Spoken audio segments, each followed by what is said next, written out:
Faudrait faire un épisode pour faire un peu de pub positive pour la ville de Lyon, parce que là on a fait Vauquier, la dernière fois on leur a envoyé Colomb, je pense que les gens ils en ont un peu marre, donc faut trouver quelque chose de mieux quoi.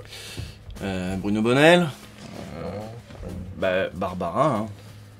Là l'actu c'est Barbarin, on peut pas... Là j'en ai marre de cette ville de droite, enfin, on devrait aller à Montpellier devant la statue de Mao et faire un épisode avec des punks à chiens. Là on serait bien, là on serait dans le thème. Voilà.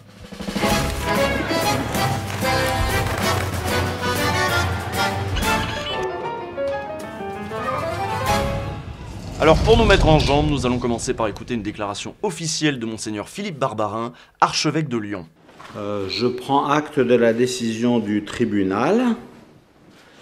Indépendamment de mon sort personnel, je tiens à redire d'abord ma compassion pour les victimes et toute la place qu'elles et leurs familles gardent dans ma prière.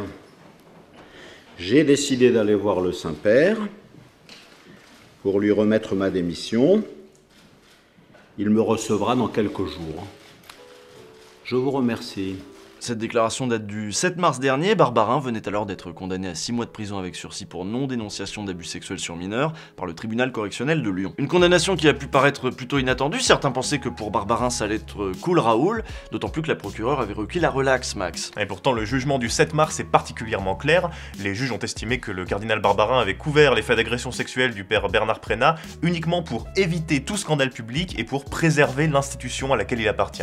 T'as bien fait les petits lapins. J'ai fait les petits lapins pour signifier que c'était une citation. Cette condamnation n'est pas une première. En novembre 2018, l'ancien évêque d'Orléans André Faure a écopé de 8 mois de prison avec sursis pour des faits similaires. Mais là où cette condamnation fera date, c'est qu'elle concerne un homme d'église de très haut rang. Nommé cardinal en 2003 par Jean-Paul II, Philippe Barbarin fait partie des plus hautes sphères du Vatican et participe même à l'élection du pape. On comprend donc que le dossier soit sensible et aussi pourquoi le primat des Gaules a décidé de remettre sa démission au pape après la décision du tribunal. Je lui dis j'ai l'intention de vous remettre ma mission. Je ne pense pas que ce soit une bonne expression qu'un évêque remet sa démission. Un évêque, il a reçu sa mission, je lui remets ma mission. C'est une charge pastorale. Ouais, enfin, il voulait se barrer, quoi. Mais au final, il joue l'apaisement. Monseigneur, qu'est-ce que vous espérez, du coup, pour votre diocèse durant ce moment ? Eh bien, un peu de paix. Je ne sais pas si la paix manque, mais je sais que la souffrance est grande. Ça me fait rire, ça me fait rire. Et donc, je crois qu'ils ont besoin, de repartir d'un pas nouveau ou d'un élan nouveau. L'apaisement en sandales. Ouais, alors en fait, ce sont des sandales épiscopales, un attribut réservé aux évêques, tout comme les bas liturgiques. On apprend plein de choses inutiles dans cette émission. L'apaisement, c'est donc la ligne officielle de l'Église depuis le début de cette affaire. L'apaisement, évidemment, au sein du diocèse de Lyon, mais aussi l'apaisement avec les victimes, comme lors du procès. Merci d'avoir secoué l'Église, parce qu'il y a des dysfonctionnements, il y a des difficultés, et il faut qu'on change, quoi. Lui, c'est l'évêque auxiliaire de Lyon, Emmanuel Gobillard. En face, c'est François Deveau, le président de l'association des victimes du père Prénat, la parole libérée. Donc merci de secouer tout cela. C'est surtout ça que je voulais dire. Ça va, je te remercie. Alors cette scène n'était pas spontanée, vous vous en doutez, l'évêque auxiliaire est resté planté dans le couloir en attendant les victimes et les caméras, mais ça montre bien le ton que l'Église catholique souhaitait donner au procès, surtout après les dérapages non contrôlés du cardinal au début de cette histoire. Y a-t-il prescription ou pas ? Prescription juridique, peut-être, le droit va le dire. La majorité des faits, grâce à Dieu, sont prescrits. Cardinal Barbarin, vous venez de dire, je vous cite, « La majorité des faits, grâce à Dieu, sont prescrits ». Est-ce que vous vous rendez compte de la violence de ce que vous dites ? Oui, je vous remercie. Je vous remercie. C'est-à-dire que, du point de vue juridique, voilà, du point de vue juridique, la majorité des faits sont prescrits. Et si la justice dit qu'ils ne sont pas prescrits, eh ben, il faut que ce prêtre soit condamné. Oui, non, grâce à Dieu, ça veut dire heureusement. Oui, non, mais je comprends, c'est vraiment une erreur de mon langage, je le reconnais volontiers.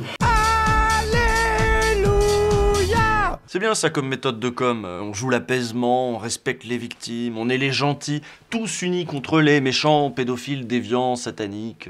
Ah, sauf que tenir cette ligne, c'est un peu faire oublier les raisons premières de ce procès. Oui, parce que dans l'affaire Barbarin, on ne juge pas seulement un homme, on juge finalement le silence d'un des plus hauts représentants de l'église la plus puissante de France. Et cette église, elle a quand même un petit souci avec la libération de la parole des victimes, d'autant plus que de nombreuses affaires ont éclaté ces dernières décennies.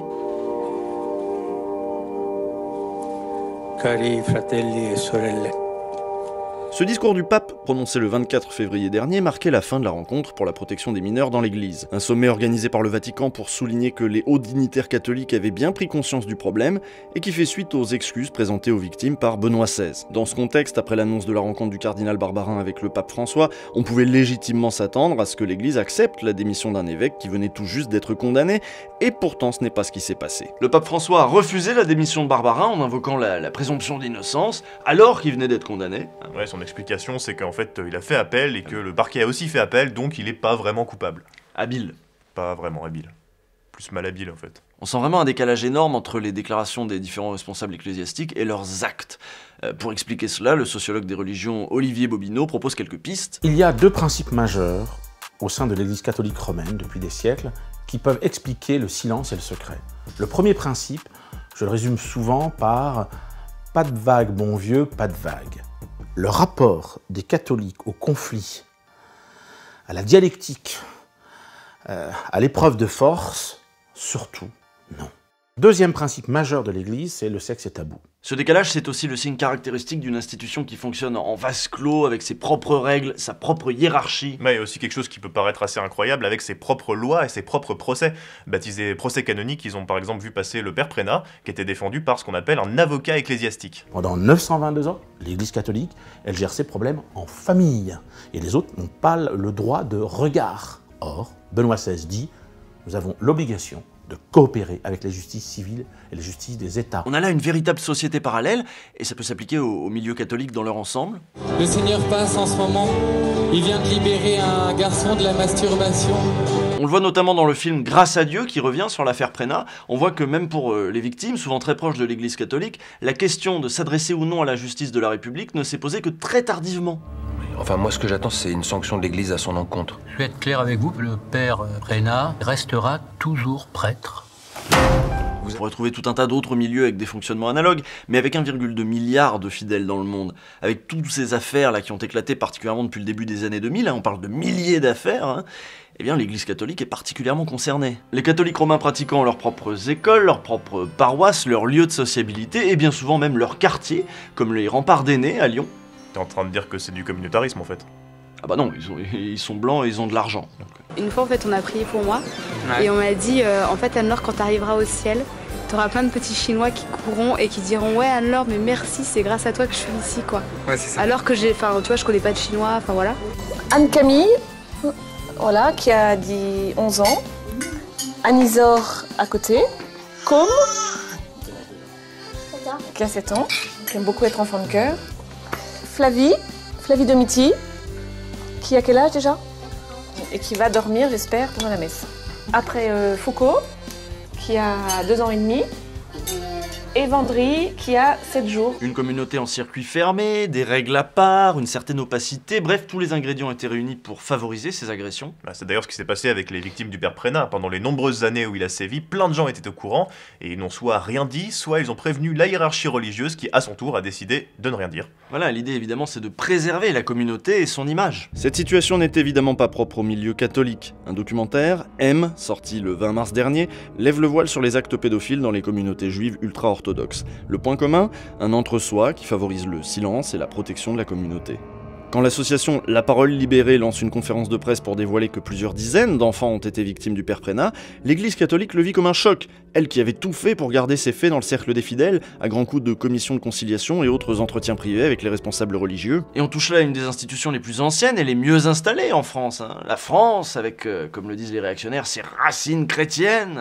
Ah ouais, ça rend difficile de penser les communautés chrétiennes comme des communautés, justement. Ils peuvent pas être étrangers aux règles, aux coutumes et aux lois de la République, puisqu'ils sont nos coutumes. Drôle de réécriture de l'histoire qui nous fait oublier que les institutions de l'Église se sont aussi renforcées et construites contre la République. L'inverse est vrai aussi d'ailleurs. Bon, on n'est pas ici pour faire de l'anticléricalisme convenu façon Charlie Hebdo, c'est pas le but c'est plutôt de questionner cette institution, de questionner sa place, son influence, et voilà, procéder à ce travail nous permettrait par exemple d'éviter d'avoir à subir ce genre de déclaration. On a toujours l'impression que c'est un viol, c'est de la violence. Au départ, je crois pas.